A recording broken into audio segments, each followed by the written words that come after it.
गेल्या 22 वर्षापासून आश्रमशाळेचे शिक्षक जे आहेत ते अनुदानाच्या मागणीसाठी संघर्ष करताना पाहायला मिळत आहेत. मात्र राज्य सरकारकडून यांच्या मागणीकडे जे आहे ते सातत्यानं दुर्लक्ष होत आहे आणि त्यामुळे आता या आश्रमशाळा शिक्षकांनी थेट राष्ट्रपतीकडे इच्छामरणाची परवानगी मागितलेली आहे. तसं त्यांनी हे पत्र जे आहे ते राष्ट्रपतींना पाठवलेलं आहे. मी आता धाराशिव जिल्ह्यातील एका शाळेवर आहे.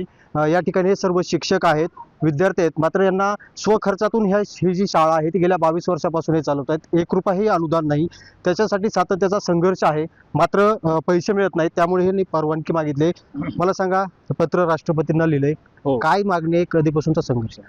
हा संघर्ष सर 2003 पासूनच शाळा चालू झाल्या. 19 मध्ये फडणवीस साहेब मुख्यमंत्री झाले. 19ला फडणवीस साहेबांनी शाहू फुले आंबेडकर या नावानं अनुदान GR काढला गेला. पण 19 पासून GR काढून सुद्धा आतापर्यंत आम्हाला 1 रुपया मिळत नाही. आम्ही संघर्ष करतोय. मग आता दुसरा आमच्या समोर कुठलाच पर्याय नाही आहे. मी 28/8/2025 पासून कलेक्टर साहेबाच्या थ्रू मी पाठपुरावा करतोय आणि राष्ट्रपतीला इच्छा मरण्याची परवानगी मागितलेली आहे. चालू अधिवेशनामध्ये येणाऱ्या कॅबिनेटमध्ये जर हा निर्णय नाही झाला तर परत मी राष्ट्रपती आणि सगळ्याला पत्रव्यवहार करून मी माझ्या संस्थेवर एकतर आत्मदहन करणार, नाहीतर मी स्वतः मरणार. कारण शासनाला 4 महिने झालं पाठपुरावा करतोय, आम्हाला काहीतरी द्या, आमचा हक्काचा. 19ला तुम्ही GR काढला 20% आदरणीय फडणवीस साहेब, आदरणीय एकनाथ शिंदे साहेब, आदरणीय अजितदादा आणि आदरणीय संजयजी शिरसाट साहेबाचं अशी त्यांना विनंती करतो की येणाऱ्या कॅबिनेटमध्ये हा निर्णय घ्यावा आणि गोरगरिबाच्या शाळा आहेत, वाड्या वस्त्यावरले तंड्यावरले गोरगरिबाच्या अनुसूचित जाती जमातीत शिकणारे विद्यार्थी आहेत, त्यांचं कल्याण करावं असं शिरसाट साहेबाला विनंती करतो. विद्यार्थी किती आहेत तुमच्याकडं? खर्चाचं कसं नियोजन करता सध्या? खर्चाचं नियोजन असं आहे की बाबा उसनवारीचं आहे. सावकाराकडे जायचं, किराणा आणायचं, परत याजानं पैसे काढायचे किराणा आणायचं. कारण कसं एक बार शाळा चालू केलेली शाळा, ही शाळा मी स्वतः बालाजी काशीनाथ मेनकुदळे संस्थापक एक बिझनेस म्हणून मी ही शाळा चालवलेली नाही आहे.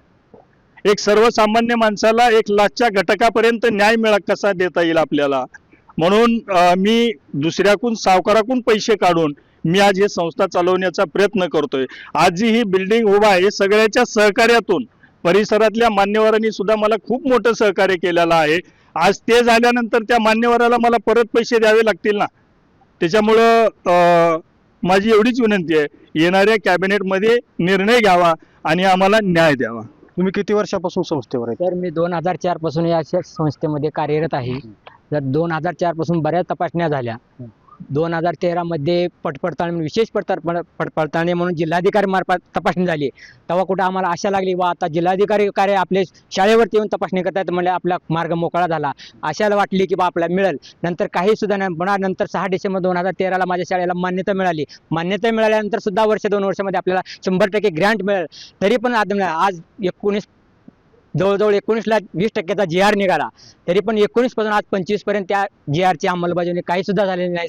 म्हणून शेवटची हा पर्याय म्हणून शेवटी आम्ही कुठे तर आत्मदहनाचा इशारा सरकारला दिलेला आहे. जर ह्या ठिकाणी आज जर आमच्या ह्या नागपूरच्या अधिवेशनामध्ये जर आमचा विषय झाला तर ठीक, नाही तर आम्हाला मेल्याशिवाय पर्याय नाही. आमचे कुटुंब कशावर चालणार? सध्या माझ्या मुली लग्नविवाह आहेत, घरीत बसून आहेत सर. शिक्षण तर त्यांचं राहिले खर्चाविना, तर का तर रुपया नाही तर त्यांचं शिक्षण कशा करणार? म्हणून सध्या शेवटी आमचा पर्याय म्हणजे आत्मदहन हा आम्ही शेवटच्या टोकाचा पाऊल उचललेला आहे सर. तुम्ही काय करताय त्या शाळेत? सर मी या शाळेमध्ये 10 ते 15 वर्ष झाले सेवक आहे आणि शासनाने 2019ला GR काढला होता माननीय मुख्यमंत्री देवेंद्र फडणवीस साहेब यांनी. पण 2019ला GR काढल्यानंतर त्यांनी कुठलाही पाठपुरावा न करता नुसतं आश्वासन दिले, तुम्हाला 20% मंजूर केला आणि इथून पुढे तुम्हाला दरवर्षी 20% वाढीव देण्यात येईल म्हणून असं आश्वासन दिलं.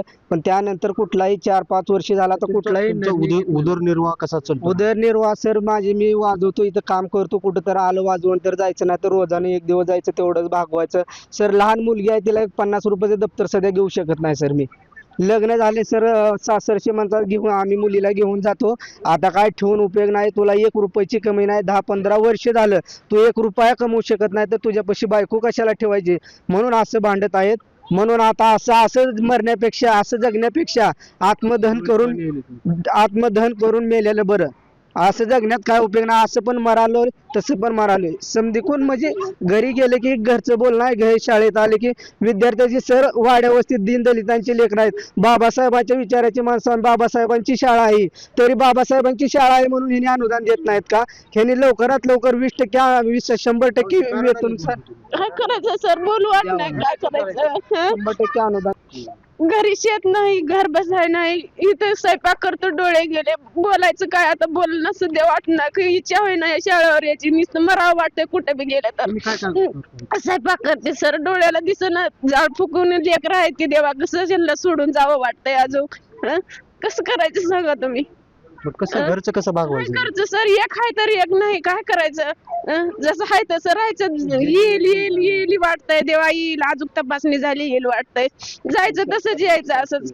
काय सर, गरीबाची लेकर आहे म्हणून आम्ही इकून एकाला जाणून इथं काम करतो. मोठे लोक करीत नाही ते सर. एक दिवस तर मोठे लोकांना पगार नाही झाले, 1 महिना तर त्यांनी कसे करतात. आम्ही किती वर्ष झालं असं फुकट काम करायचं सगळं. मग ते आपण जर पाहिले तर या सर्व वेदना आहेत, अक्षरशः त्यांना रडू येते. आपण जर पाहिले तर अगदी धाराशिव जिल्ह्यामध्ये 7 या आश्रमशाळा आहेत, अनेक शिक्षक आहेत, मात्र त्यांना कुठलाही उदरनिर्वाहाचा त्यांचा प्रश्न निर्माण झालेला आहे. पैसे नाहीत, शाळेमध्ये येऊन त्यांना अगदी फ्री ते सेवा देत आहेत. मात्र सरकार, मायबाप सरकार आता या अधिवेशनात तरी त्यांच्या प्रश्न मार्गी लावणार का, हे पाहणं आता तितकंच महत्त्वाचं ठरणार आहे. बालाजी सुरवसे, साम TV, धाराशिव.